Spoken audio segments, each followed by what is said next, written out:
What's going on, guys? Today we're going to be breaking down the spoilers for My Hero Academia Chapter 323.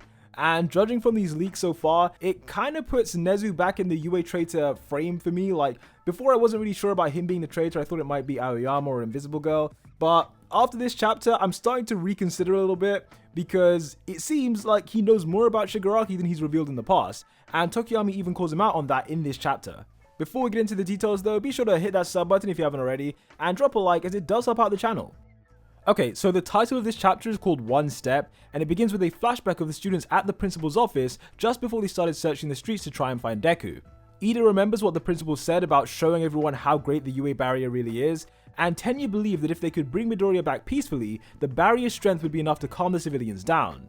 In the flashback though, Nezu disagreed with that opinion, saying the issue is bigger than just this. According to the principal, Midoriya is the hero's trump card, so keeping him sheltered without proper security would pose a big risk to everyone. He compares the level of security at UA to that of Tartarus Prison, which, as we all know, was totally destroyed by the villains not that long ago, but he goes on to say that after the school gate was decayed by Shigaraki way back at the beginning of the year, he's worked hard to try and improve their defenses.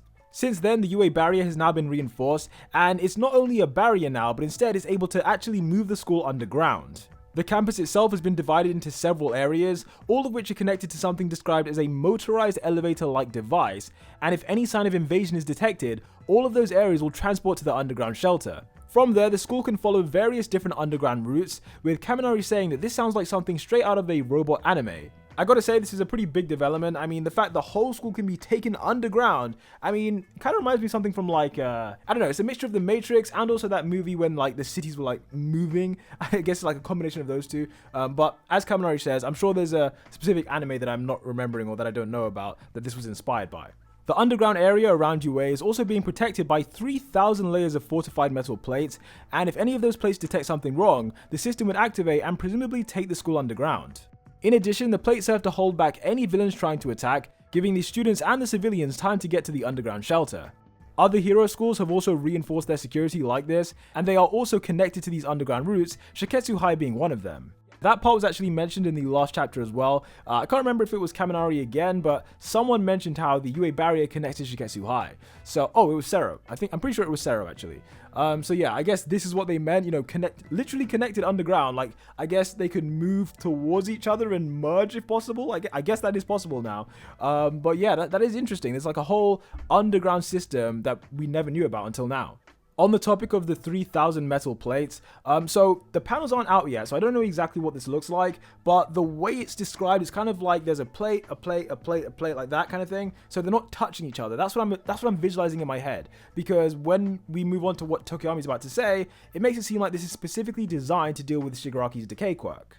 As I just said though, the panels haven't leaked for the specific plates that he's talking about, so I don't know what it looks like. This is just me guessing, but when the full chapter comes out, then I guess we'll know. Anyway, Tokoyami comments that these metal plates seem specifically designed to deal with Shigaraki's awakened decay quirk, which spreads to other surfaces. He asks why the principal had already set up this plan even before the cultural festival, when there was no such available information about the villain's quirk. That right there is a very valid line of questioning, because at the time of the cultural festival, Shigaraki's quirk, it was fairly normal. He hadn't upgraded it to the level of My Villain Academia yet. So how would Nezu know to upgrade the system in this specific way to counter his awakened decay quirk? For me, it kind of implies that maybe Nezu knows more about Shigaraki than he's revealed in the past. When it comes to Nezu potentially being the traitor, I think there are 3 things we need to remember. Number one is that, Shigaraki's awakened decay quirk, it was actually just his original decay quirk. Like, when he was a kid, it was on that same level of power. So anyone who knew Shigaraki as a child or knew All For One when Shigaraki was a kid, they would also know the full power of decay. So if Nezu was somehow acquainted with All For One back in the day, then of course he would make these adjustments because he knew the power of decay, like he knew its full potential. The second thing worth pointing out is that back during the battle training exercise in Season 2, I think it was Recovery Girl, she said that Nezu was experimented on by humans and that he has a sadistic side sometimes. So basically, Nezu was experimented on and he has a grudge against humans, so sometimes he lets that come out. So to me, if he is the traitor, maybe it's possible he has 2 sides to his personality, like literally a split personality. And I guess one side he has the, the regular Principal Nezu that we know, and then the other side is this evil person potentially that is secretly giving the villains information, and I guess, the good side wins most of the time, but sometimes the bad side comes out. I don't know exactly, but I feel like that could be a thing. The third thing we need to realize is that everything we're seeing right now is the culmination of like years and years of work by AFO.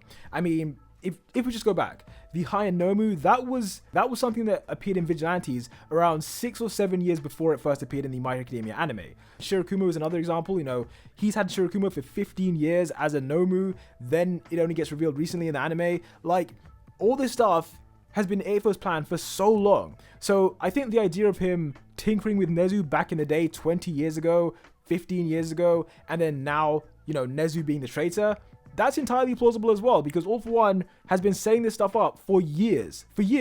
So right now, Nezu looking real sus. I think it could be him. I really do. Between him and Aoyama right now in my head, but it always changes every time there's new information. It always changes. But yeah, let's continue. Nezu answers Tokiyami's line of questioning by saying that he just followed his instincts even without concrete evidence. He says that even something incomprehensible or unnecessary can be the missing step to reaching the end of a challenging path. Chapter 323 then cuts back to the present, with the civilians refusing to let Deku in, and Midoriya's mother and a few others like Kota and Eri are all shown to be very concerned. Number 13 mentions that some people were convinced by the principal's guarantee of their safety, but obviously not everyone, because, I mean, as we can see, a lot of people, they're scared that by bringing Deku in, they just might get killed in the crossfire. Like, if the villains come after Deku, they're probably gonna get injured as well, right? Best Genius then shows up and interrupts President Mike, who in the last chapter was trying to calm everyone down, and the number 3 hero explains to everyone that they already tried to use Deku to attract Shigaraki, and it didn't work. He then says that even though Deku is Shigi's target, he is also the hero's greatest weapon, so although the current situation isn't ideal, the best alternative is to let Midoriya stay at UA until he's ready to fight again. The civilians then seem to get even angrier because of this, saying that the country is only in chaos because the hero has failed, and now having failed again, they want to force civilians to take the risk. As they're yelling at the heroes, Deku's danger sense activates, but before anything can happen to him, Ochako grabs President Mike's microphone and uses her quirk to float herself on top of UA's rooftop. She begins her speech by confirming that Deku does indeed have a special power. I mean, I guess everyone knows it at this point, but still, you don't need to just blurt it out to everyone. It was meant to be a secret. But anyway, the civilians reply by saying that is exactly why he can't stay there, but Ochako replies by saying this is what Midoriya himself was thinking. As we saw, he tried to stay away, and all his classmates basically needed to force him to come back. She continues her speech, asking the civilians to take a good look at how Deku looks right now, after holding this burden all by himself. There are some panels emphasizing his claw-like hands and feet, and some civilians are shocked by looking at him. Ochako says that Deku is the one who wants to change the current situation the most, and that he kept moving forward for other people's sake, even though he could have been attacked at any moment. That much is definitely true because he was attacked by so many different villains, even ones that we didn't see. Because as we remember, you know, that panel with all the villains that All For One enlisted, well, yeah, we didn't get to see all those guys. We saw Dictator, we saw, who else? That guy there, but besides that, there were not too many ones that we saw. The spoilers then go on to say that the giant woman who Deku saved in chapter 310 then appears, and she recognizes him. Uraraka continues shouting, saying that having a special power doesn't make Deku a special person. Bakugo then appears by Midoriya's side, saying that civilians desperately rioting while ignoring the security system is a perfect example of something Deku can't handle by himself, and he needs to leave it to the others. The chapter then cuts to an internal monologue from Nezu, acknowledging that the first step is always hard. However, he thinks that this step specifically will lead to the birth of a hero who surpasses even All Might. The chapter then comes to an end, with the last panel being Ochako screaming in the rain. And yeah, that's the end of it. I mean, it's pretty good. I guess the main purpose of this chapter was to explain how the UA barrier is going to work, because we all know that they can't mention the underground thing and not go underground. Like, they will definitely be going underground at some point.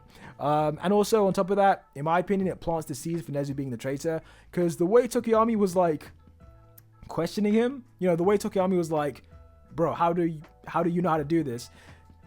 He didn't need to put that in there. He didn't need to write that. I kind of feel like maybe that's hinting at something, but we will see. But let me know in the comments what you think of this chapter, and also what you think about Nezu maybe being the traitor. Do you think it's him? Do you think it's Aoyama? Let me know in the comments down below. And until the next one, peace out.